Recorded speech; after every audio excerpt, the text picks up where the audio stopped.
પૂર્વ અગ્નિવીરોને સૈન્ય દળોમાં 10% અનામતની જાહેરાત કરવામાં આવી છે। પૂર્વ અગ્નિવીરો માટે કેન્દ્ર સરકારે મોટો નિર્ણય લીધો છે। પૂર્વ અગ્નિવીરોને બોર્ડર સિક્યુરિટી ફોર્સ અને સેન્ટ્રલ ઇન્ડસ્ટ્રીયલ સિક્યુરિટી ફોર્સ અને સીઆરપીએફની ભરતીઓમાં 10% અનામત આપવામાં આવશે। આ નિર્ણય કેન્દ્રીય ગૃહ મંત્રાલય દ્વારા લેવામાં આવ્યો છે। સીઆઈએસએફના ડાયરેક્ટર જનરલ અને બીએસએફના ડાયરેક્ટર જનરલે આ નિર્ણયની જાણ કરી છે। ઉલ્લેખનીય છે કે તાજેતરમાં જ અગ્નિવીર યોજના અંગે સાંસદમાં ભારે હોબાળો થયો હતો।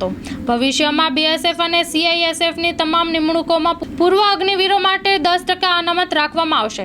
આ ઉપરાંત તેમને ફિઝિકલ ટેસ્ટ અને ઉંમરમાં છૂટ આપવામાં આવશે। પ્રથમ વર્ષમાં ઉંમરમાં 5 વર્ષની છૂટ મળશે અને આગામી વર્ષે ઉંમરમાં 3 વર્ષની છૂટ મળશે। સીઆઈએસએફના વડાએ જણાવ્યું છે કે પૂર્વ અગ્નિવીરો આ લાભ ઉઠાવી શકશે અને સીઆઈએસએફ પણ સુનિશ્ચિત કરશે કે તેમને આ લાભ મળે। આનાથી સીઆઈએસએફને પણ લાભ થશે કારણ કે તેમને પ્રશિક્ષિત અને શિસ્તબદ્ધ કર્મચારી મળશે। ઉલ્લેખનીય છે કે સરકારે જૂન 2022માં આર્મી, નેવી અને એરફોર્સ ત્રણેય સેવાઓ માટે અગ્નિવીર યોજના શરૂ કરી હતી। આ યોજનામાં 17.5 વર્ષથી 21 વર્ષના ઉંમરના યુવાનોની 4 વર્ષ માટે ભરતી કરવામાં આવે છે, જેમાં 25% જવાનોની સેવા 15 વર્ષ માટે ચાલુ રાખવાની જોગવાઈ છે।